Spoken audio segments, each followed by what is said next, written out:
Well, we're live, and good afternoon. We've got Danny from Spain, and we've got a very very special guest this evening, all the way from Miami, Florida. We've got Agent Crockett, AKA Don Johnson.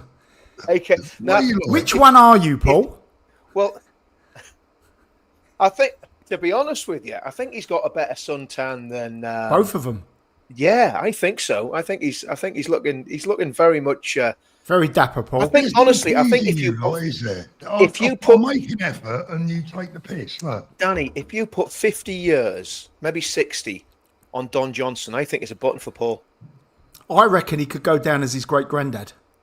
yeah, cheers, boys.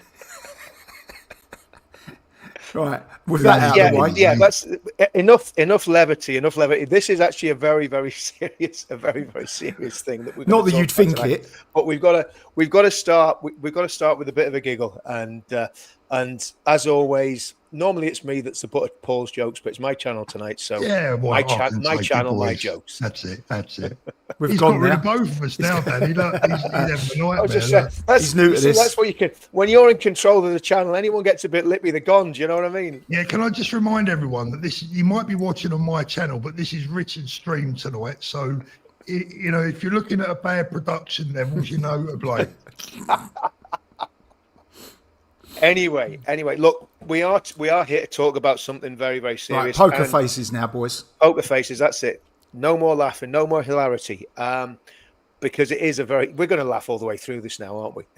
No, we've got to try not to because it ain't. You're No, it's right, not. Rich. It ain't a laughing matter, but you just It got, ain't a laughing yeah. matter. But we start off with a bit of fun. Anyway, putting all that aside, serious head on. I'm going to play a couple of videos. First one I'm going to play is from when Tommy came out of the court earlier on today, and just a piece he did to camera. And again, I think when we think about what is actually going on in Westminster Magistrates Court, it is absolutely, as Tommy has said, they are absolutely taking liberties. And I think every one of us on this channel, to one extent or another, in various different ways, has had legislation that is designed for counter-terrorism used against us. And to me, it's sinister in the extreme. It's sinister in the extreme. Again, Danny, what are your thoughts on where you're at and what's happened today before we play the video? I mean, look, at the end of the day, should he have been tugged? I mean, apparently one of the officers, I mean, we can't go into it too much, but this is only what I've seen on the public domain. One of the officers has admitted he shouldn't have been detained, or he was detained unlawfully. I know for a fact, because I've been in the position, and obviously Tommy decided to not give his PIN over at the time. He got his phones back from them within 11 or 12 hours because that one, I mean, like I say, I'm not close to Tommy, and I really do put that out there, and Richard and Paul will back that up. But he phoned me when he got his phones back, because I knew he was coming over to Spain, and he got them back within 11 or 12 hours. When they took my phones, they had them for 3 weeks. But the PIN was supplied, so they had access to my phones for 3 weeks. Do you regret that now, Danny? Do you regret giving them your PIN number? I've got nothing to hide, Paul, but it was an invasion of privacy. It doesn't really matter, does it, what it is? Don't matter if it's photographs of my dog. Do you know, well, I ain't got a dog, but if there was photographs of my dog on there, it's an invasion of privacy. And I want to know why I've had the problem, Richard's had a problem, you've had certain amounts of problems through the airports and stuff, and obviously Tommy, and then George Galloway. It seems a bit of a pattern here, no?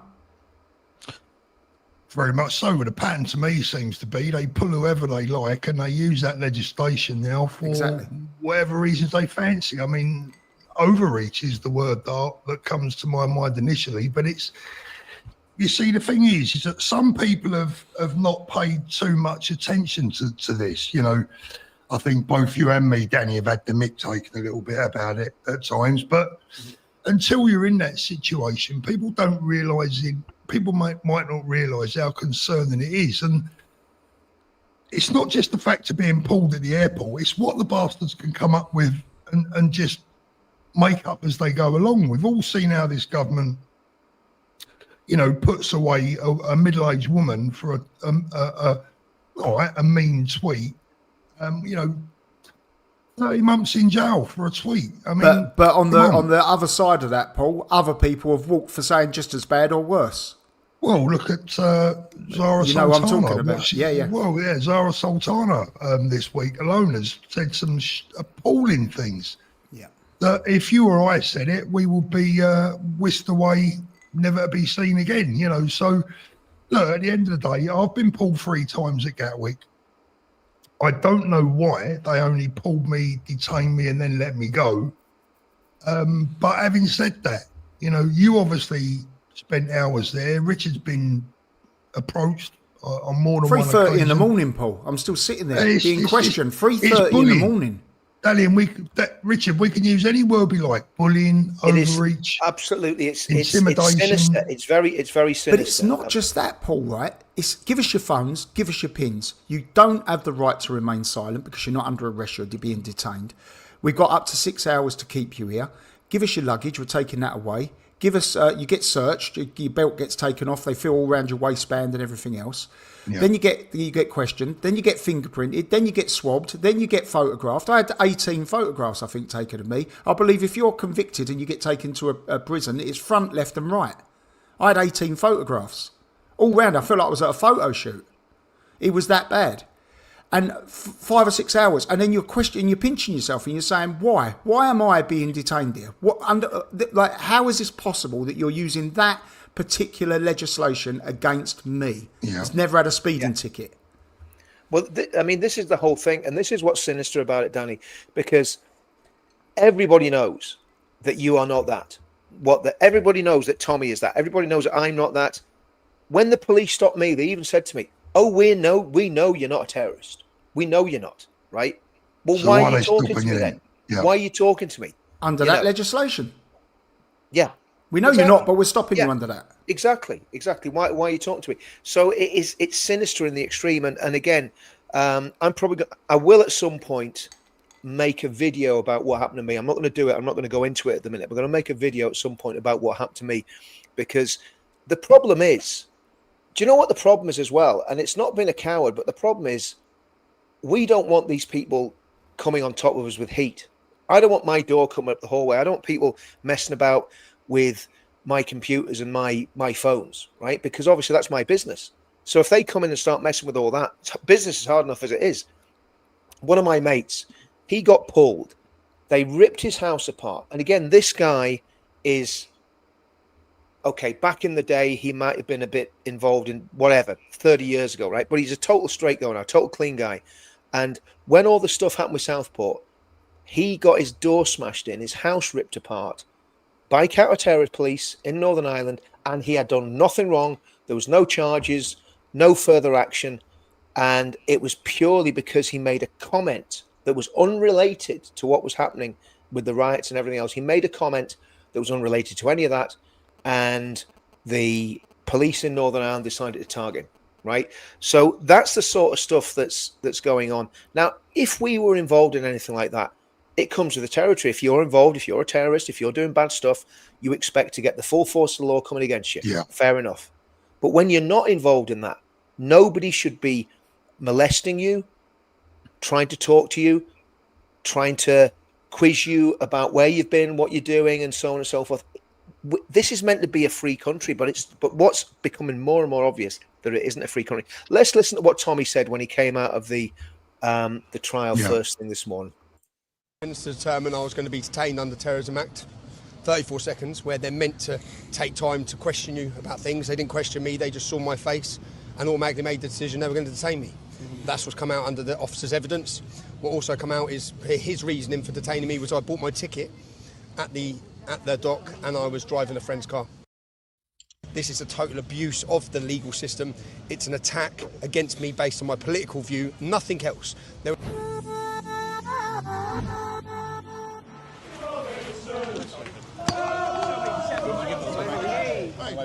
Tommy, excuse me, sir. So, Tommy, can you tell us what's just happened inside of the court?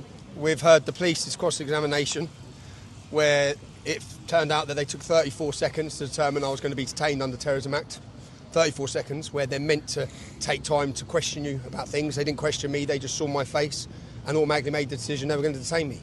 That's what's come out under the officer's evidence.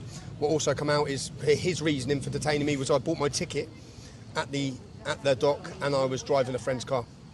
And then questioned one of the reasons, and it was suspicious, I was driving to the south of Spain. Now, they took 40 minutes to question partner agencies. Nothing come back suspicious against me. Nothing that backed up I should be detained. When questioned, did he check my previous travel? I leave this country every other week. I don't live in the UK. I live in the south of Spain. So that would have determined that nothing I was doing was suspicious. But the police officer had to have a break. He looked like he was about to faint because it came out that he absolutely did not follow his protocol, did not follow the law. This is a total abuse of the legal system. It's an attack against me based on my political view, nothing else. There was no suspicion of terrorism, no suspicion of a crime, simply the fact that I was Tommy Robinson. And I'm now in court for being Tommy Robinson, not for being a terrorist. Where are we in regards to the trial? So you've had the cross. I think there's another police officer now to be cross-examined, I believe. I believe there's another officer, and then I think we're there. So I'm hoping that this is done this afternoon. So potentially it's done this afternoon. So you're going for lunch now. What time will you be back? Starts back at 2. I've got to be back at 10 to 2. But anyone listening to that, anyone who's sat, if anyone's been, I know Ezra's travelled over from Canada doing some brilliant live tweeting, and I'm very grateful for him doing that. It's an absolute farce. The entire case is a farce. How the hell I'm here? If it wasn't for Elon Musk, I'd have another massive bill. The only terrorism that's being committed is financial terrorism, and it's waged against me. Because every one of these cases costs tens or 20 or 30 or 50 or even £100,000, yeah? And it shouldn't be happening, it shouldn't be allowed to happen. This is the second time now in 7 months, on my last case, where it was proven that the police acted unlawfully, detained me unlawfully, arrested me unlawfully, without powers to do so, and give me unlawful bail conditions. That's what happened here last time I was in this court. I hope the same happens again today. But if it does happen today, what the fuck is going to be done about it? Because it's an absolute liberty that this continues to happen. For the last 15 years, I haven't had a peaceful moment where I haven't faced these prosecutions. It's not right, yeah?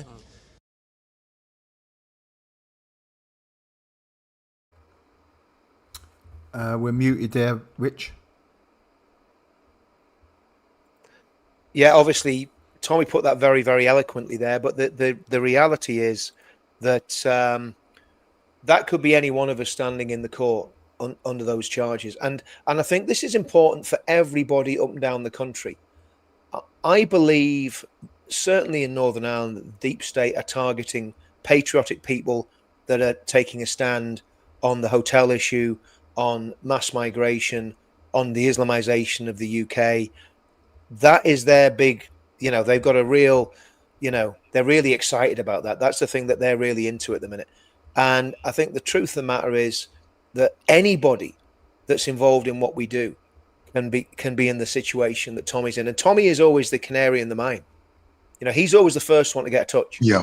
And I hope that, and do you know what? People talk about contempt of court and all this sort of carry on, right? I'm beyond caring about that now. Because see, this sort of stuff, this has to be reported. Obviously, that's gone out in the public domain. But we have to talk about this stuff. We have to talk about this stuff. And how, knowing what he said, I'll play the other video in a minute, knowing what Tommy said, I don't understand how anybody, any judge, could convict Tommy and send him to prison in view of what we know has actually happened. Yeah. But Richard, I truly believe that in 100 years or whatever, there will be documentaries and films made about the period that we're living in right now. I believe so. History is being made during our lifetime. And I can't even begin to explain to those listening how this changes your whole life in every way. When you put your head above the parapet and you publicly come out and do what Tommy does, what we do to a lesser degree, your life changes forever, and it ain't for the better.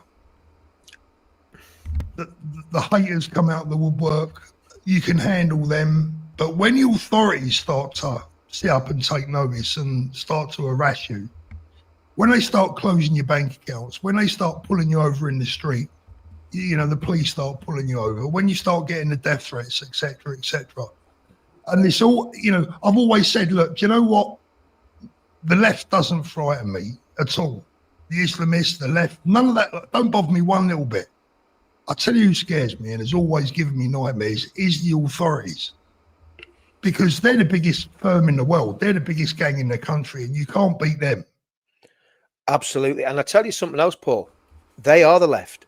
That's Yep. the frightening thing. Yeah. And this is the thing. If anybody thinks, and listen, individual police officers, again, I've said it, and Tommy said it. Tommy was on a stream with the guy from The Spectator, I forget his name, Jonathan someone or other. But he was on he did an amazing interview with this Jewish guy from The Spectator, and he sung the praises of the police that policed the 13th of September. And I'm the same. You know, I think they did an amazing job. But see the deep state cops, what used to be called Special Branch in Northern Ireland, not sure what they're called I think they're called Special Branch in the Metropolitan Police as well, counter-terrorism. Now, their job should not be to harass and harangue political opponents of the government. But I believe they're being used by the government to do that. And again, Of course they are. Again, what are the legalities of that? What we're doing is legitimate. It's legal. We're not inciting anything. In fact, when you think about what our movement's called, Unite the Kingdom. Think about that. And any of these numpties that are going to come and knock on our doors and try and talk to us. In the last 3 months, I've had the police at the house. I've had the police phone me. I've had the police approach me twice at airports. Right? And if that's not sinister, Paul, what is? Because what they're doing is they're saying, we're watching you. That's what they're saying. We're watching you. And I think it is completely sinister. Now, I'm not rattled by it, and I'm not gonna change anything I've done. But every single one of us, and this is what does annoy me about those gobshites that would attack you, Paul, attack me, attack Danny. They haven't had the touches we've had. They haven't had the absolute horrendous things happen to us. Businesses being attacked, bank accounts closed, bank accounts frozen. There's a lot of very, very sinister stuff going on, and the state has got a lot of power. I'm not scared of them, but what people have got to understand, like you said, Paul, when I first put my head above the parapet in September 2017, and I made a speech outside Downing Street. I mean, if you're gonna start, you might as well start. Baptism of fire. Yeah, absolutely. And I went and sat in Gatwick Airport that Saturday night, and I just knew that my life had changed forever, and I just had this feeling of dread. And I wasn't wrong, Paul. I wasn't wrong. And like you said, it's not for the better. Rich, can I just pick up on a comment in the comments there? Sure, yeah. Shadow Man says he's been blocked by me. I have never blocked you, Shadow Man. I don't think I've ever seen your name before. But if you are blocked from my channel, there will be a reason. I have moderators that do all that for me. I don't know if you're banned, and if you are banned, why you're banned. But I personally haven't banned you, but if one of the moderators has, there will have been a very good reason, because their instructions are never to ban anyone unless they're being abusive towards me or towards a member of the panel. But sorry, Richard, carry on. Yeah, I mean, the other thing is I do think that YouTube does block people as well. If YouTube will block people. So, yeah. Again, thanks for that, Tony. No, I mean, I think the reality is that when you step into this arena, things change, and and like you say, Paul, not for the better, but the truth of the matter is, when you step into this, you knew, Paul, you weighed in the balances, you knew there was going to be a price to pay. Yeah. I knew there was going to be a price to pay, and again, that's probably why I waited until 2017 before I stepped into the arena. Yeah, and I didn't do it until I could afford to do it, Richard. Until my family's future was secured, I couldn't afford to do it. Simple as that. Well, I got to the stage where I couldn't not do it, Paul. And again, but finances aren't really, it is what it is. Money comes, you survive, don't you? But I think that's the thing, that people do not understand. People do not understand how dark the forces are that we're fighting, and what is at stake. And to me, if I ended up on Skid Row living in a cardboard box and we won the country back, well, I'd pay that price, to be honest with you. Yeah. If I ended up in 6 feet under, I'd pay that price if it was to win the country back, and I mean that, But the reality is that it is a very, very dangerous game we're playing. But at the same time, if you were in France, Paul, or the Czech Republic or Poland, and the Nazis had just taken over your country, if you didn't stand up and do something about it, and you survived the war, well, you'd live the rest of your life as a coward, wouldn't you? You'd live the rest of your life as someone who didn't do what needed to be done and didn't stand up. And I think, without sort of blowing all our trumpets, I think that where we've all got this movement to since 2024, since we had that meeting in Fleet Street, is absolutely phenomenal. And obviously, all part of Tommy. He's done amazing things, even though he spent 7 months of that in prison. And obviously we did what we could do while he's in prison. So I think there's negatives here, but there's also positives. Let's listen to the next video, and then we'll talk a little bit about that. Because again, obviously I'm aware people will probably want to get away and get the tea and what have you. But let's just play this other video, guys. Just bear with me too.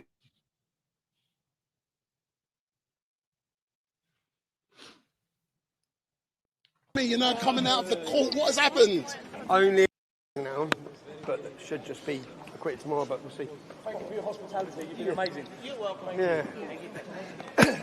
So, Tommy, coming out of the court, what has happened? Only accredited journalists, when they say accredited, only government-supported journalists were allowed to report on the second half of the trial, which means no one, I guess, out here, because you're not going to hear it from the mainstream media, because I've looked through the mainstream media's reporting on the case this morning. It's insane. It's fucking insane. All the unlawful stuff they've done, all the illegal stuff they've done, and not one part of it has been reported on. It's mad, which is the need for people like Ezra and other people who have flown over from Canada to come and report on this. Unfortunately, he's been gagged today from when we went back in. No one else other than the government control, which, what is that? That's communism, no? Only government-controlled media are allowed to report on what's going on inside the courtroom. And it's meant to be about fair and open justice for people to understand. The reason why we need citizen journalists is because these fucking frauds don't report. We've seen that by the reporting this morning. We've seen that. But an officer has accepted this afternoon, which you wouldn't have heard, that he held me unlawfully because he was supposed to have done certain things that he didn't do. And then there was 3 different things that he was lawfully had to do that he didn't do in order to detain me under Terrorism Act. It's not like we're stopping you for a quick check in your car. We're nicking you for terrorism. We're using terrorism legislation to detain you and pump around the whole world that you're being charged under the Terrorism Act. You better make sure your shit's in order. And none of it's in order. The reason for detaining me wasn't in order. They just made up as they went along. What we then found out is they made up stuff today that's not in their statements. Do you know how many times we've asked them for disclosure? And they've refused it. So we've gone back saying, what did you do for an hour and a half? Because they detained me, there was a 40-minute gap, then there's another hour and a half gap. What were you doing in that time? From stopping me originally, what was going on? We know what was going on. It was going up the ladder to the top, yeah? And they were making decisions. But they didn't make any notice, and even though we asked them, what were you doing, they refused to answer. And then today, we were taking information from other organisations. Well, we've asked you that multiple times. You have to give us disclosure, which they haven't give. They didn't give. So now there's been another application to make the judge aware. We've asked all this information, then they've brought shit up today in court where there's no evidence of it, there's no paperwork trail, there's no email trail, there's nothing. And then he started making up, do you know what his reason was? Islamophobia. Islamophobia. What even is Islamophobia? They're taking it from the Labour government's Islamophobia bill. You talk about Islam, we're going to nick you under terrorism. That's it. Anyway. And back tomorrow. And back tomorrow for the verdict. Let's hope the judge gives us something to have a bit more faith in judges in the UK forward. Last time I was in this court, I got a positive result from a judge. I wish I was tried by a jury, but I think after the judge listening to that absolute facade of a shit show of legal corruption and bullshit from a police force which detained someone under the Terrorism Act within 30 seconds of seeing who I was. And then they've tried to make up and wrote statements 6 months later, 9 months later. Why didn't you write this at the time? Why are you wrote multiple, all of the officers, trying to get their ducks in order? That's what they were trying to do a year later. Well, why did you detain him? And then they're making up all the reasons. So let's see what happens today. Has the trial finished today, Tommy? Yeah, turn the camera around for a sec. You're a member of the press. You was in there today. You're a member of the press. You was in there today. Can I ask you, what did you think of the fact what did you think of the fact? It's a contempt for court case. No, it's not. No, it's not. There's no jury. That's only for juries. There's not contempt. That's a lie. That's a lie. No, you're a member of the press. I can't discuss. Well, I've looked at your reporting today. I've looked at your reporting today. Yeah. Why don't you tell the truth? Why don't you tell the truth about what happened in court today? Why don't you tell the truth? Why don't you tell the truth? You see, that's the media. Where's I'm here. So they're running away from the mainstream you. media, yeah? He is sat in that court case. We'll see what verdict we get tomorrow. Not one of them has reported any of the unlawful stuff the police have done. And then do you know what? He went to the judge. He went to the judge to make sure Ezra was stopped reporting. He did. He was the grass. He went as a member of the press to point out that he's sitting in the public gallery and he's reporting on this case. To prevent him reporting so that the only narrative you get is from them. Fast car, cash in his car. Why do I have cash in the car? Because we collected it at a demonstration the day before and I can't bank in the UK, you mucks. Anyway, yeah. They mentioned about vague answers. Yeah, he asked me one question. Where are you going? Benidorm. So you can't even make that long. And I was in there today watching you. Yep. And one of the things I like to do when I'm doing journalism, I like to watch people when they think the cameras aren't on them. Yep. And I was seeing you at times look genuinely perplexed. You look genuinely perplexed at some of the things they were saying. Was this like almost new to you? Well, they were bringing stuff up that we've been trying to get out of them for the last year. Information, what happened in that time. Then today we went to different organisations. No, but you haven't told us that. And we've tried to get out of you for 12 months. So you're bringing stuff up in court that you have not given us disclosure for, which is unlawful because they're meant to give us full disclosure. And we haven't had disclosure. So it's like they just suited it. And then, as you said, as you heard in his evidence, they admitted so many things. Well, how come you haven't said that in your statement then? How come you haven't said that? So for me, I'm standing here, I have to keep coming back on trial for what is a total abuse of the system, a total abuse of their own laws, and to watch counter-terrorism be made to look like schoolboys, which is what happened today. If you're going to detain people, this legislation is so overpowering and overreaching on people's freedom and rights. You have to have reason to start detaining people under terrorism legislation, not it's Tommy Robinson.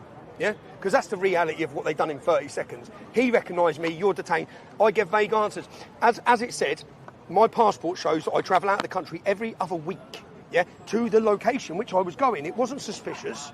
It's not suspicious at all. They didn't even ask me. He was driving someone else's car. I had the logbook and I had the man sitting on the phone. They didn't ask to speak to him. They didn't look at the logbook. They didn't mention the car. They didn't mention anything. Even in the questioning, no mention of terrorism, no mention of violence. So what was the purpose in it? Finally, the magistrate is the judge, jury and executioner. Yep. Yeah. Do you think today is just a formality and that they've already decided you're guilty, or do you think you could actually win? I think the fact that people have been able to live stream for the first half of the court, and many of the public are going to have heard the evidence that happened today, I think that it's going to be very difficult. I think it's very difficult for him to side with the counter-terrorism, with that absolute bullshit that's come out today in court. The fact that they've unlawfully detained me. They've admitted, that last officer admitted that I was unlawfully detained, and that he couldn't have held or made the decision because he didn't know what was going on or check what was going on. Yeah? So he couldn't have made that decision. It has to be unlawful detainment. So just on that one point, but there wasn't that one point, was there? On each officer, there was a point, and there was lies, blatant lies, which they were caught out with today. So let's see what happens, yeah? Tommy, you're doing God's work. Thank you. And the Patriots are Thank you, everyone, for coming. Can I have the microphones up? Yep. Thank you, Well, sir. we're off, yeah? So that's Tommy Robinson's big up, big up, big up, big up, big up, big up, big up, big up, big up. So there we go. I mean, Daniel Sanford, my goodness, did he look uncomfortable? So he should do, Richard. Not only should he look uncomfortable, he should look bloody ashamed. And these people, and I mean, I'm going to try and pick my words very carefully here, but these people are simply not welcome in any way, shape or form. And they should be told verbally, not aggressively, but people should just say, listen, you're not welcome here. You lie. You're a liar. You know, go away. You're not wanted here. You're a liar. Because at the end of the day, these people aren't there to report. They're there to lie. Totally. I mean, it is complete propaganda. And I think about the BBC, even a few years ago, there were some great journalists at the BBC, people like Mark Urban, who I think had a military background. Some of the others that did security were really, really solid characters. And now you have people like this. I mean, talk about, there was somebody put in the comments about Farage being weak sauce. Well, I think Daniel Sanford looked like watered down sauce. I mean, Well, it was like, I wouldn't want to be standing next to him in the trenches, I'll tell you that. well, no, you wouldn't. You wouldn't. And the reality is, that's a very serious point, actually, that, Paul, because the reality is, That's what he'd be like that, wouldn't he? That's right. Can you get him up any quicker? What's his name? Daniel Sanford. Sanford, yeah, Daniel Sanford. But the truth of the matter is, Paul, that these are the people that are leading our country. These are the supposed leaders. The people in the BBC are thought leaders in the country. Think about that. The people in the government, in the Labour Party, in the civil service, in the judiciary, in these fake chief constables, these are the leaders of our country. And that is shocking. And it shows, I wasn't going to talk about advance tonight, but man, do we need advance? And do we need the pledge? And do we need a spiritual awakening, and do we need a political awakening? We need a miracle. In fact, we need an absolute miracle. I think what everyone needs to understand as well, Richard, is the psychological part this plays on everyone involved. Tommy in particular. I mean, how the guy is still holding on to his sanity is beyond me. The guy must have the mental strength of a rhinoceros. I want to go back to Danny for a moment, because look, Danny is what I call, I've known Danny for a long time, and Danny is what I call one of the most decent straight players you'll ever wish to see. I agree. He's just not into the world of, he's not into any world that is nefarious or, he's just not that type of guy. And I saw how his interactions with the police or with the counter-terrorism unit, I saw the reaction and the effect that it had on Danny and his family, right down to his young son. And this is disgraceful behaviour, absolutely disgraceful. And people who are, let's not mess about here, people who are maybe not strong-willed could have ended up doing something silly in Danny's position. Do you know what, Paul? That's a good point. You know that? That's a good point. Danny, listen, it happens. Yeah. I was just going to say that. It has happened. It has happened. Yeah. It has happened. When the deep state gets its claws into you, that's what can happen 100%. Because, again, my wife keeps on saying, for goodness sake, Richard, stop talking about Northern Ireland. But actually, Northern Ireland's very relevant in all this sort of stuff, because they use exactly the same playbook in what's happening in GB with the movement as what they did in Northern Ireland in the Troubles. They use exactly the same playbook: the demonisation, the marginalisation, the othering of people who have a different opinion, deliberately creating divide, deliberately putting people against each other. And also anybody that's not bowing to the status quo, they're going to come down on you like a ton of bricks. And that's just the truth. That's just the truth of it. I'll tell you what, Richard. I'll tell you who should be getting pulled by the anti-terror unit the next time they come back through Gatwick Airport is Zara Sultana. Absolutely, Paul. I totally agree with it. That won't totally happen. agree. Well, of course it won't happen, but you cannot say what she said in her position and get away with that. Yeah. It is absolutely bloody outrageous. And Ricky Jones did. Ricky Jones did. Yeah, don't forget her words on stage as well. We're here to take the effing lot. Yep. And this is a serving member of Parliament. Do you know what I'm going to try and do, Paul? To get away with this? Paul, I'm going to try and play. It's not Zara Sultana, but it's someone equally insidious. I'm going to try and play this from Twitter, so bear with me because I haven't tried this before. But I'm going to try and get this into the stream. For anyone watching, if Richard hasn't tried it before, that's not a good sign. You'll probably end up with an episode of don't worry, Miami Vice, which was sort of the picture over the top of Tommy just now. You know what the problem is, guys? What we've got on the right, we've got a media megastar, a movie star, a guy that made goodness knows how many episodes of Miami Vice. And actually, I've heard he's actually doing some really good tribute act for Shawaddy Waddy down in Benidorm over weekend. So Yeah, a bunch of piss takers, honestly. mate, God, give it to me. I love don't it. give it if you can't take it, Paul. Oh, Do you know I what love mean? it, mate. I love it. The more the better. Right. Hopefully this will go all horribly well. Oh my goodness. Oh, he's got Tommy back. Look. No, I don't want to. Hang on, guys. Hang on. I hope it's not going to start showing us what you was watching earlier. Just behave yourself, Paul. Just behave yourself. Right, here goes. Now calm down, everybody. Upright, a steadfast and a noble resistance in Palestine and in Gaza to look to be inspired by. And I don't want to yap for too long, but a chant that we've been workshopping in Oxford that maybe you guys want to join in. It goes, Gaza, Gaza, make us proud, put the Zios in the ground. Gaza, Gaza, make us proud, put the Zios in the ground. Gaza, Gaza, make us proud, put the Zios in the ground. Gaza, Gaza, make us proud, put the Zios in the ground. Gaza, Gaza, make us proud, put the Zios in the ground. Thank you.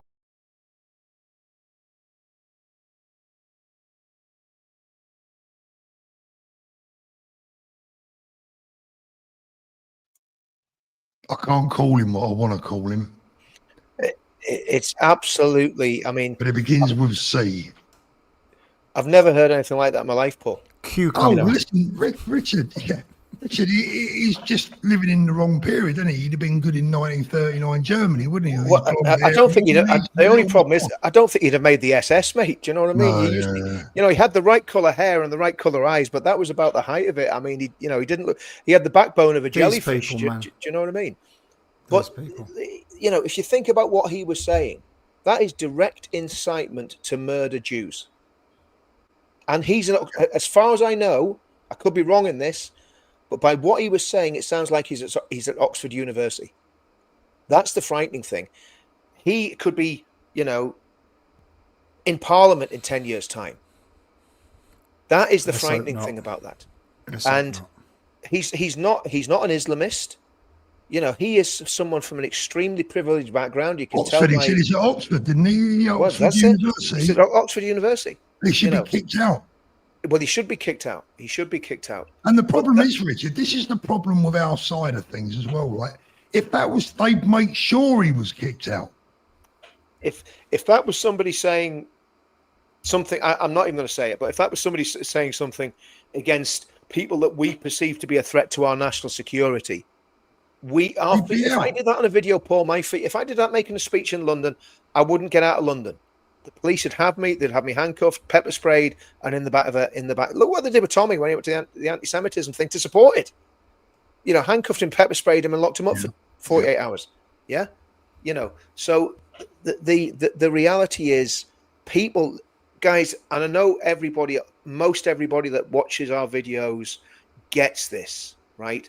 And we're all on the same page. But do me a favor, if you have people that don't get this, share this live stream with them tonight. Once it's over, even share it now, because the people that we need to get to are the people that are sitting on the fence, and they've been sitting on the fence that long. They've got splinters up their arse, and they're getting bed sores. Do you know what I mean? I mean, they really need to wake up.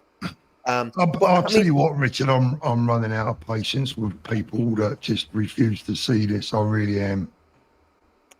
I can't understand how people does your head in. The only way that you can't see it is if you're burying your head in the sand, or if you just don't care. I think I said I had meetings with these lefty Christians a few weeks ago, and it was a complete waste of time. I might as well just sat there for an hour and smash my head off a massive slab of granite, because they didn't get it. I tried to explain to them about the dangers of radical Islam. I tried to explain to them about about demographics. I tried to explain to them about what's been happening in the Middle East. They just did not get it. The language is not compatible, Rich. Paul, Danny, all I got was, but what about the babies in Gaza? They're all starving. I've seen the videos. That was, and maybe that's true. Maybe that's true. Well, from what I've seen, they've made a brave, good recovery. Those starving people. Well, in Gaza. they've been watching the BBC, Richard. That's the problem. I mean, Exactly. Patricia there says Oxford Uni is getting below any standard of education, just breeding haters. Exactly. Yeah. The whole place. I've been saying it for ages. Our education system, schools, universities, it needs ripping to pieces from top to bottom. It needs a root and branch change of who's in charge of these schools and who's allowed to teach in them. And what they're teaching them. And what they're teaching them, yeah, absolutely. I was listening to a lady last night who's having trouble at her school after pulling her kid out because she didn't want him having lessons on a certain religion, and now she's in trouble. Yes. So what is that becoming part of the curriculum now, that you have to learn about this particular religion, whilst we can't have hymns? It would seem to be the case, wouldn't it, Paul? And this is the stuff that, I mean, we've got such a battle ahead of us, and sometimes, you get up. I was out on Friday night doing the demo. Somebody come up to me and said, "Do you know what? You look really tired."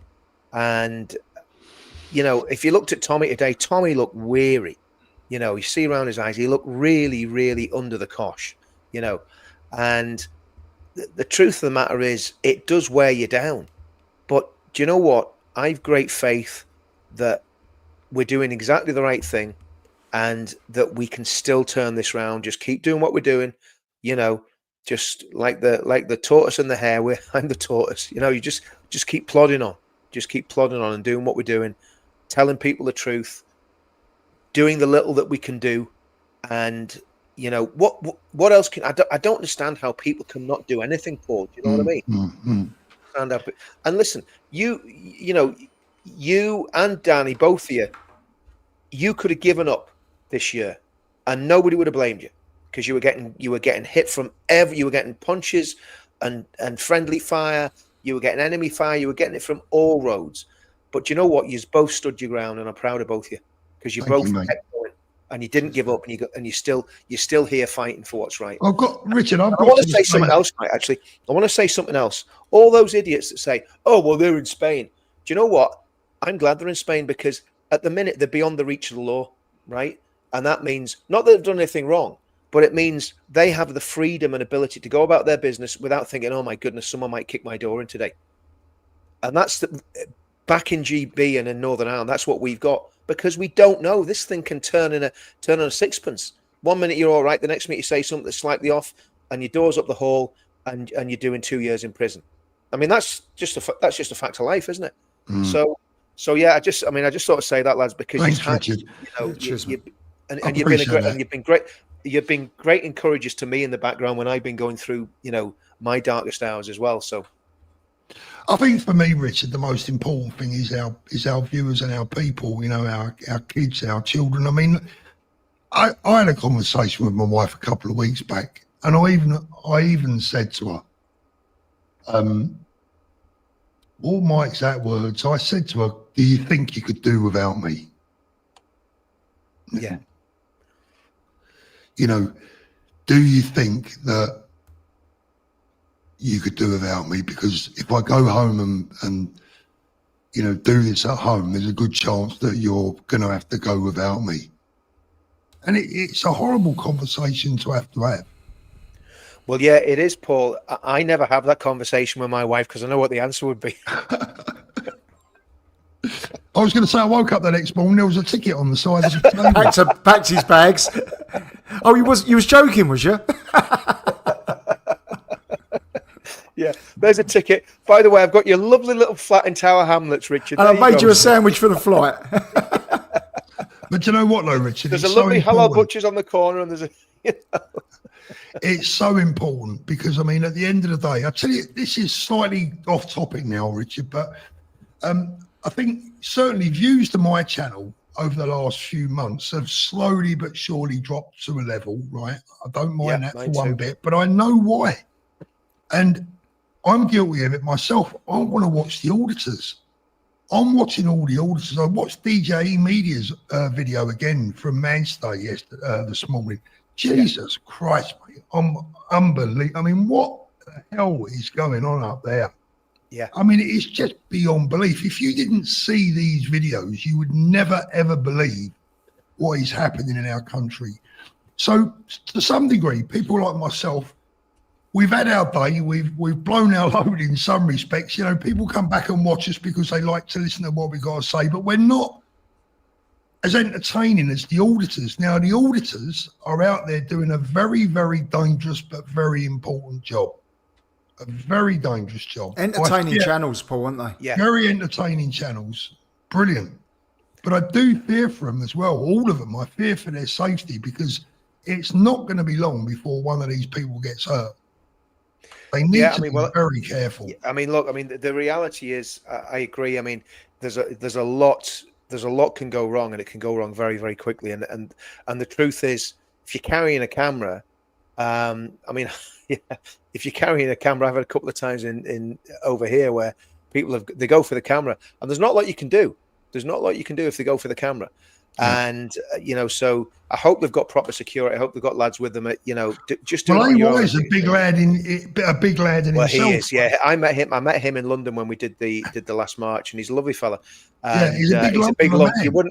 You wouldn't want to. He sounds like he looks. Do you know what I mean? But you can't have eyes in the back of your head, Richard. Pardon?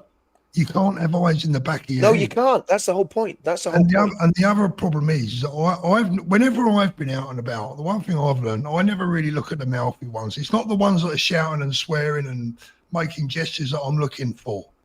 Yeah. It's the ones that are saying nothing. They're the ones you got to be careful of. Well, I think I've told this story before, but I'm going to say it again. I got into a bit of an altercation years ago. It was, I don't know, 6 years ago or so.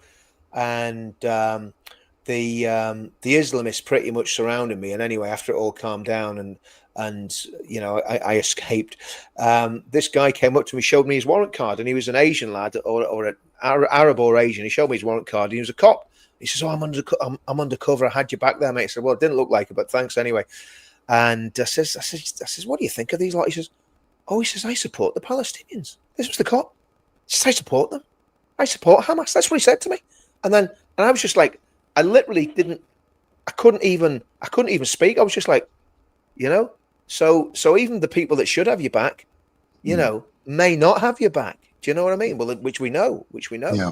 You know, so there's a lot of, look, there's a lot of stuff going on. I would disagree with you saying that's why our viewing figures have gone. I don't think it's that, Paul. I think you've been actually more vocal about what's going on. And you haven't been backing down. It's like anything. It's like it's building muscle, isn't it? You know, you're probably saying stuff now that you wouldn't have said 6 months ago. Do you know what I mean? Because the situation is getting so serious. Well, I couldn't have said 6 months ago. And the thing is that you know, look, there's a point. I think if you're within this movement, if you're within what you do, there's you get to a crossroads. And I was saying to Danny the other day, you know what? I've given up worrying about it. Yeah. I've given up worrying about it because at the end of the day, I've had a bloody good life, right? And whatever will be, will be. I'm not going to stop fighting for my country. I'm not going to stop fighting for the people back home. And I'm certainly not going to stop fighting for my bloody grandchildren, right? And the odd person says to me, "Oh, Paul, I can't take you seriously. You don't even live in the UK anymore." Well, my grandchildren do. So that makes me relevant. That makes my voice relevant. Yeah, well, Paul, listen, you've lived in the UK all your life, paid taxes all your life, stood for your country all your life, done more in the past two or 3 years to move this movement forward than almost anybody else I know in terms of what you've done with building a network. I mean, you're one of the best networkers I know. I fall out with people too quick to build a good network, but the you know, the truth is, you know, you're doing so much that people don't know about, and I've always said that. So I mean, I just don't worry about what people say. I mean, there was some little scumbag digging me out on Twitter. I'm not going to mention his name. I don't want to give him any publicity, but just vile stuff. And you just look at it, you just go, you know. But if you can turn that into, you know, a superpower, and every time someone has a go at you, you just smile and you go, okay, that's going to make me more determined. Thanks for that. I'll take that and I'll bank it, as you know, because you're obviously working for the enemy, and just keep on going, because it is a battle. It is a battle between good and evil. And, you know, the more we do this, the more I see we're in exactly the same struggle that people were against the communists in Russia, that were against the Nazis in the Second World War. You know, we're in exactly the same battles now that's gone on for centuries, and it's always about freedom and love against oppression and hate. Yeah. You know, and we're on the side of freedom and love, right? And I think that's another thing that we've got to be very careful of, that we don't get filled with hatred for our enemies. You know, and I know that's a very difficult thing to say. And as you guys know, I've got many enemies that I could be quite justified in saying I hate those bees and I want to do this and want to do that. But you know what? I genuinely can sit here now and say I don't have hatred in my heart towards anybody. Genuinely don't.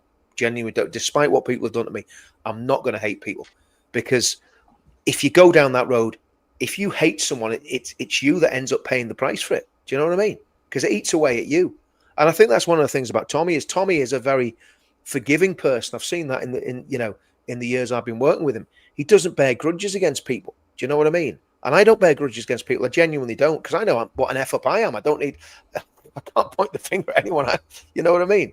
So, but I think all these things are really important in the mindset. And if people are getting involved, if you're watching this tonight and you're thinking, should I get involved? Don't be put off by what we're saying. There's a lot of people in the comments saying they're scared. Don't be scared. Do you know what? Just really grit your teeth and go, do you know what? We're going to fight this and we're going to win it. Well, that time has come now, boys, isn't it? I think the time now for everyone at home, everyone, right, to stand up. Yeah. And wherever possible, be as brave as possible and speak out. I mean, look, there are always genuine excuses as to why people can't, and I get that. I honestly do, and I know Tommy does. I know he does for a fact. 100% he gets it. Yeah. There's not always. It's not always possible for someone to do their bit for whatever reasons. But if you can, it's now your duty to do so. Well, I mean, the thing is, Paul, doing your bit could be putting leaflets in envelopes and posting them to, or going online and doing stuff online. I mean, if we could magnify what we're doing by 10 by people just reposting stuff, that's a massive part of the battle. I want to address this here by Vix, right? And you've said Islam deserves hate. Now, I am going to say on that issue, and you can hate an ideology. I hate communism. I hate Islamism. Don't hate Muslims and I don't hate communists. But I hate the ideology. I hate Nazism. I hate the ideology behind those things and what those people believe.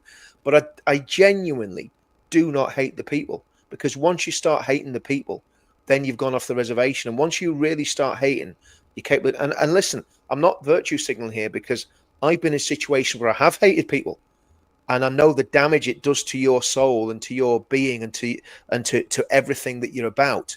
And in fact, this next comment sums it up: hate destroys the hater. So, and I think this is a really, really important point, because it's very easy for us to look at Zara Sultana and we growl and all the rest of it. And social media is designed to get you into those thought patterns. And what I've done is I'm trying to get off Twitter I still go on, I still post, but trying not to get dragged into those dark corners of Twitter where lads like that lad that we saw earlier, that little idiot from Oxford University, I don't hate that kid. I want that kid to actually come to his senses and realize that he's got a lot of potential that could be used for good, And if you think about Mark, when I first started doing this, right, my pastor came to me from a church I went to at the time, and he said, don't do it like Ian Paisley. And I think he was a bit wrong in what he was saying, because Ian Paisley was pretty good. But he said, don't do it like Ian Paisley. Oh, look at that. How are you? You all right? He can't hear you. Do you want to say hello to everyone? Hello, little man. Say hello. You're better looking than your dad, aren't you? Takes after his mum. He's got a torso that's better looking than his dad. He's taller, better looking than Daddy. Go on, clear off. But what this guy said, he said no, but Mummy said she is. Go on, Rich. Sorry. No, it's all right. No, I was saying and what he said was, be like Martin Luther King Jr. And Martin Luther King Jr.'s mantra was fight hate with love. Yeah. And I think we've got to get back to that. Now, that's not a soft cop out. That doesn't mean if somebody comes steaming into your house in the middle of the night to kill you and your family, you just go, oh, I love you. No, you fight like a dog until you've killed the savages that come in your house to do you any harm.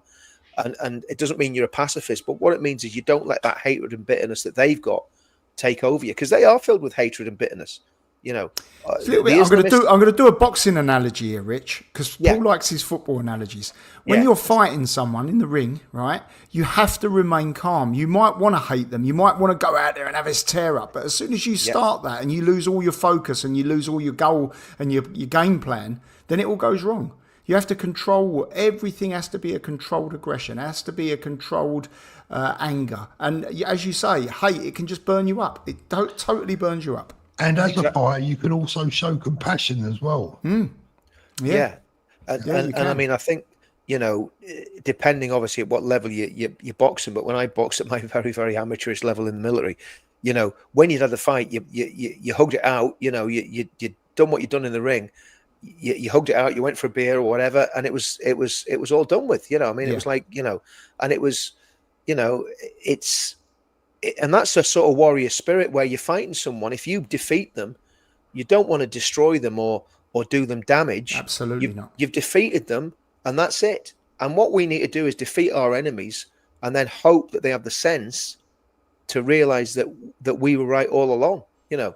And there's always, I think there's, you know, and this is the difference between Christianity and Islam.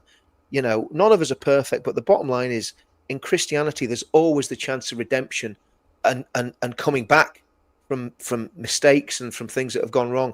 And that's the same for the lefties and the Islamists. And I was saying this last night: if every single radical Muslim became a Christian, the problems would be solved overnight. Because you don't see Methodists strapping things to the chests and going stabbing Jews in a synagogue. You don't see Baptists doing it. You don't see Buddhists or Hindus or Sikhs doing it. It's just one crowd that are doing it. You know. And, just going through the chat, Rich, there's some good comments today. This is an interesting one. Have you seen Based and Bougie? I've lost it.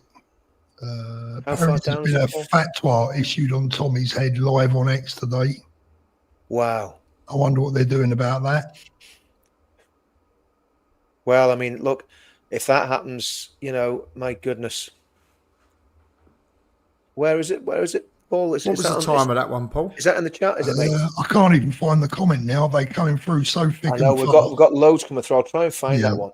You guys just keep talking. Oh, it's this one here. Guys, you've seen Basin Bush. She's talking about Fatwa on Tommy's head that was broadcast live on X. Nothing was done about it. Imagine if you were a Brit posting this.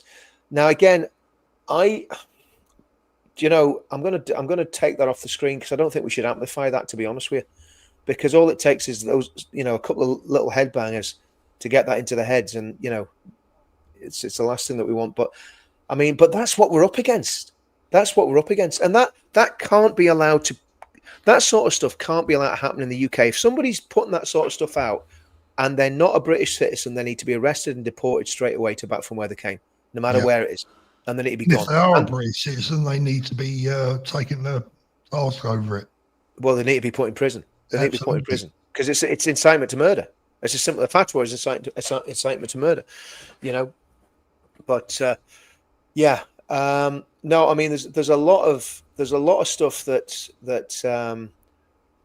what's this one? I support and I'm a member of a right-wing political party. Get involved in action as often as my body allows, or I donate to help others and promote them on social media. You see, and that's what it's about. It's about everyone doing a little bit. And I think you said it as well, Paul, earlier on. You said we've also got a responsibility to our followers, and I don't have a massive following, but you know, there's people that are constantly on my channel, and you know, some of them I've met because some of them are from Northern Ireland, and you know, they come down, you know, on a regular. It's probably about half a dozen people come down to the demo on a Friday night on a regular basis. But even the ones that I haven't met, you see the names and you get to know them, and you get to know a bit about them, and we can't stop doing what we're doing because we are giving people hope.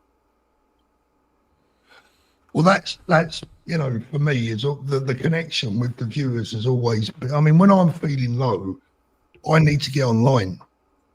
I need to get online to because you're communicating, Paul. You're communicating with like-minded people. Yeah, and it brings you out of your low. Yeah, exactly. I'll go through some of these super chats. Then I just want to talk very quickly about what happened in Israel today, because I think that was That was, I don't know if you saw Trump's speech and what happened during Trump's speech, but we'll talk about that a little bit and then we'll knock it on there. But let's go through some of these supers. So, Nick, and again, I don't know whether these coming through Paul's or coming through mine. Danny, are you logged in as well, or are you? No, mate, you, I'm not. I'm not streaming. It's either me or Paul's. No. But again, everyone that's given us supers, thanks very much for that. It is massively appreciated. Nicola Jane, I don't know if you've joined my channel or Paul's, but thank you for whoever you've joined. Thank you. And UKIP March 25th of October, please join us. Yeah, I don't know where that is, Steve, but people need to get out on the streets. People still need to get out on the streets and go to these demos. And say one thing about Nick Tenconi, he certainly he doesn't hide what he believes. That's for sure. So definitely get out and go to a UKIP demo. You'll have loads of fun. Hi Paul, please can you give this to Richard? Tony, thanks for that. Gypsy Corner, join Ben Habib in advance UK True Party. Absolutely. 100% Gypsy Corner. Thanks for that £2. £2 from Laurie N. They'll need to take the blindfold off. Well, that's a very, very good point, isn't it? That justice is no longer blind. That's the point I think Laurie's making there. Yeah. That justice is very much looking at what's going on, and it's not looking in the right direction. The views the MSM gets are laughable. The scummy mirror has 3K in 5 hours. Haha. Just shows who the public truly believes. Respect to independent journalists. Again, thanks for that, Jay Marvel. And that's the truth, Paul. I mean, look, I don't think we should belittle what we do because, okay, we're not doing the audits, but they probably couldn't do what we're doing and hold these conversations. And it takes all sorts, Richard. You know, there's room for everyone. That's what I'm saying. We all have our little different niches. We all do our things differently. Maya Tusi does what he does. Sargon does what he does. We do what we do. And we all have our own little followings and our own little cliques that like what we do. And you know, and that's I'll tell you now, Richard, I'm too old for that all in. Like, I haven't got the temperament either. Well, with my dicky shoulder and my dodgy Achilles, you know, I'd be no good in the trenches. You know, I'd have to have at least a couple of bodyguards with me because I'd end up losing my rag. I couldn't.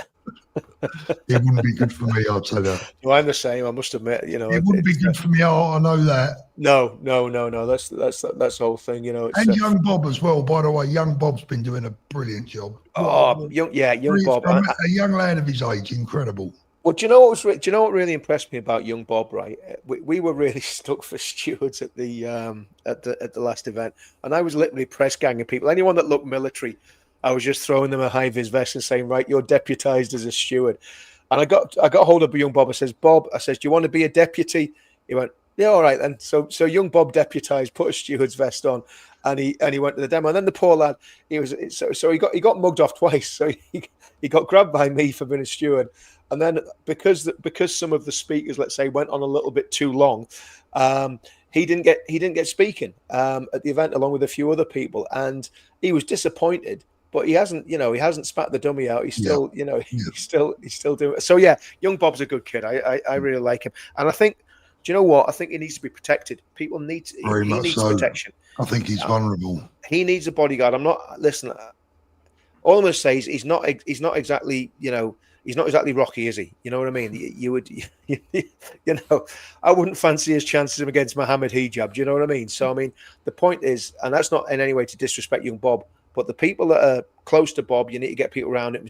And maybe there's people that I haven't seen. And if you're about and he's there, just keep your eyes on him. Keep an eye on him. Yeah, keep an eye on him because there's some big lumps in our movement. You saw them all around Tommy. I don't know if you see them in that video. There's some boys I ain't seen there before. There were some growlers there today. You know what I mean? Oh yeah. But that's what he needs. Tommy needs that. Of course Tommy can handle pretty much anyone that sticks it on him.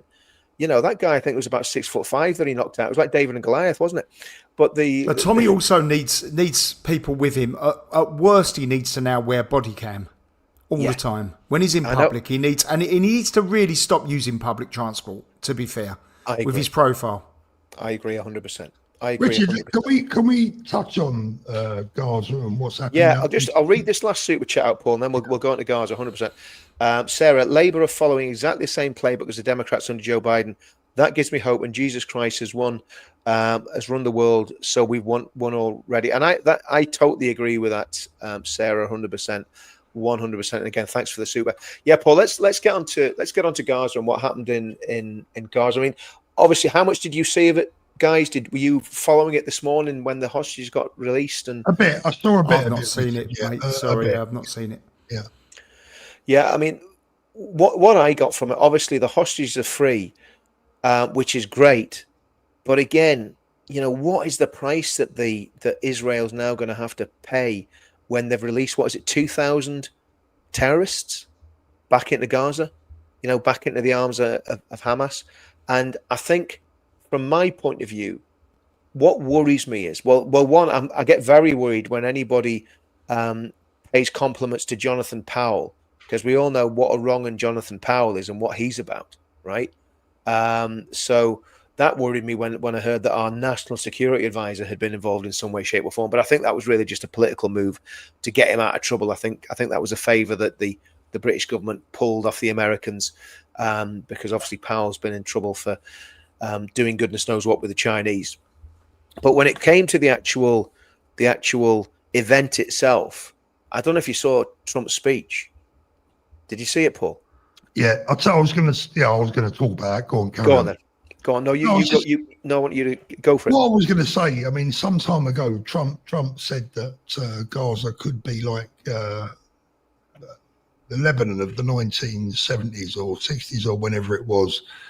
And I think the only hope that we have here is that the radicals in the region will never deal with the Israelis. They will never, ever come to terms with the Israelis, but they might be able to swallow their pride and come to terms with dealing with Donald Trump. And he could really pull the biggest rabbit out of the smallest of hats. And if he does, I mean, he will go down in history, because boy, oh boy, to be able to bring a long-lasting peace in the Middle East will be incredible. As things stand right now, I trust them as much as I trust, as far as I could throw a log. I don't trust them one bit. Yeah. Not one bit.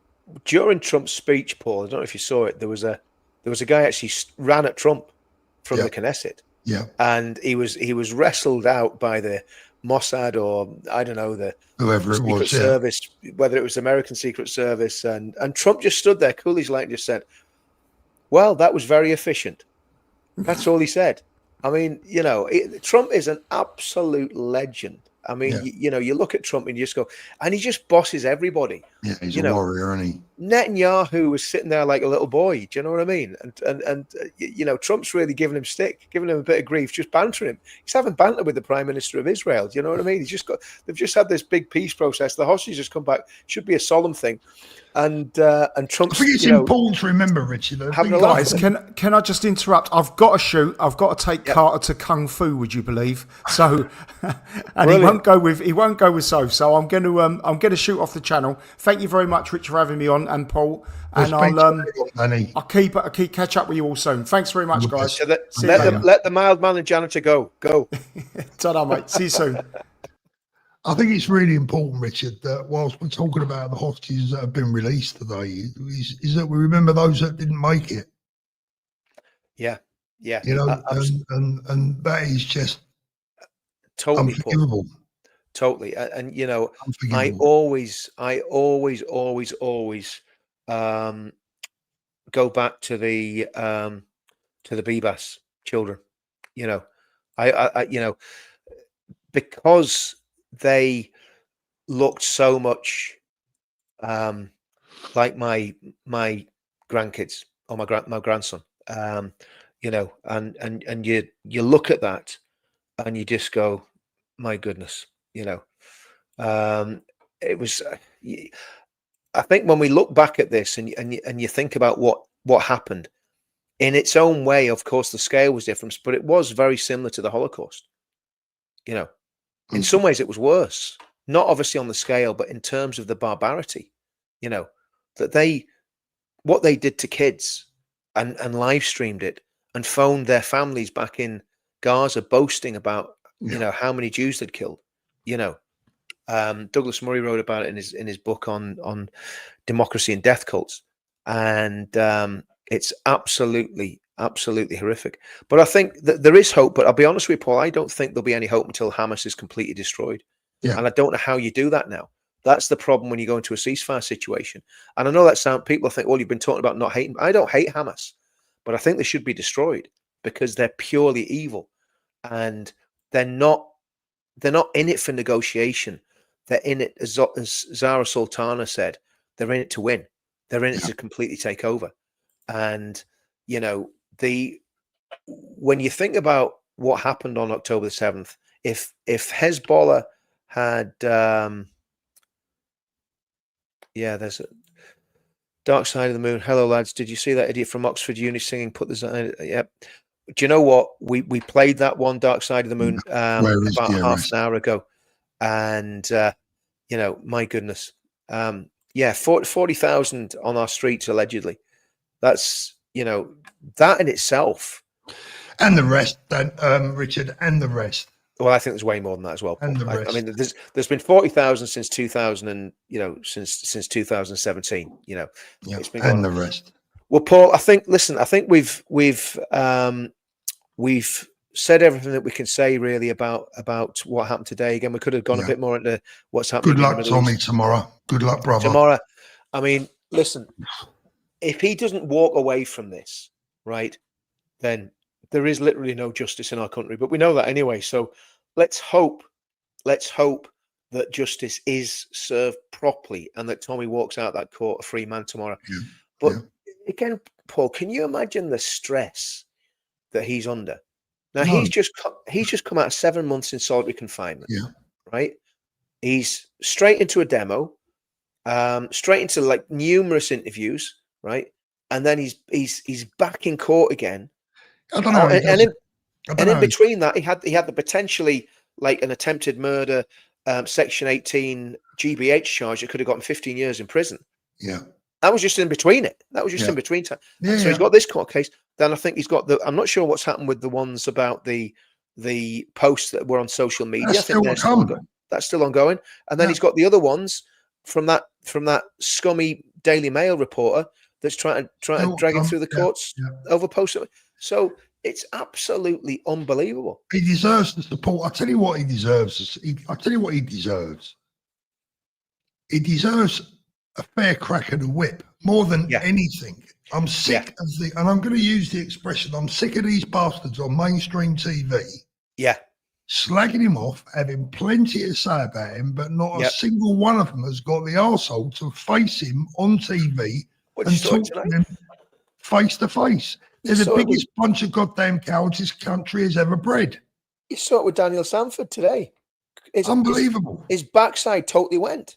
You know, he'd got his tax in. Doing. And these people, they are vile individuals. And they're cowards. Not just vile, but they're cowards. Absolutely. They are cowards. You know? A quick comment on there. AMH says, Paul, you look in the low mood. Do you know what it is? I've got a serious face, right? I just have a serious face. And when I'm reading the comments as well. And I'm like half squinting to see them. And that makes me look a bit serious. But I'm fine. Thank you for that. It's this poker face, you know. It's poker face. Never play cards with Paul. That's especially not strip poker. Yeah, definitely don't play strip poker. Do you know I learned to play free card brag? I learned to play free card brag at school. See, that was when we had a good education system, Paul. Yeah, you know what I mean? Spent more time playing cards than doing math. Well, you probably learnt more playing cards than you did doing maths anyway, mate. You know what I mean? Probably did. You can learn a lot more in a card game than you can in a maths class. Oh dear, and darts. Exactly. I could never count a 301 or add up or take away until I started playing darts. Oh dear, but seriously, I keep talking. Richard has a man because of his dogs in the picture behind me, or is it just me? That's not straight, by the way, Richard. The gap at the bottom is wider than the gap at the top. I'll just leave it, right? Just leave it. That's my OCD. Last time I took it down, the flipping pins fell out, and it took me 3 days to get it back up. You know. Oh dear. Do you like me out? Do you like me out? It's mega. It's Good, mega, isn't it? mate. Yeah, It's mega. mega. Go on. Guys, listen, we've had a, it's been a serious subject, but I hope we've had a bit of fun as well along the way, because we always try and do that. We try to keep it light as well, and we try to encourage people. So keep doing what you're doing, keep following these One channels, thing, keep sharing this stuff. Rich, one thing, sorry, before we go. There's 2 or 3 people in the chat tonight saying that they are blocked from my channel. And again, I'm just going to repeat what I've said time and time again. I very rarely, if ever, ban anyone from my channel, if ever. Yeah. I have 3 or 4 mods that do ban the odd person, but they are all under the same instruction. Do not ban unless the comments are beyond the pale. Yeah. Now, it's very likely that if you are somehow banned from my channel, it's not us that's banned you. It could well be YouTube. They do this sort of thing. Yeah. So I just don't know. But all I can say is, it's not down to me. So I don't know why. And I don't think it's down to my mods either. They're very sensible. No. Listen, we're going to close it down there because somebody just took the piss, to be honest with you, and they've put something in the chats there that I've just noticed. So I'm going to close this stream down. I'll tell you about it when we get off, Paul. Okay. It's something that's totally unacceptable. And if you ever come on the channel, I can't ban you because you've come through a third party apparently. So I don't know if that's on yours or on mine. My channel probably, yeah. Yeah. But if I see you again, you'll get banned on my channel. You know what you've done. Total wrong. But anyway, guys, listen, everybody else in the chat, great. Thanks for everybody coming on board. Yeah, and let's just keep doing this and just ignore the haters. See you all soon, guys. Take care. Soon, Have a guys. good week.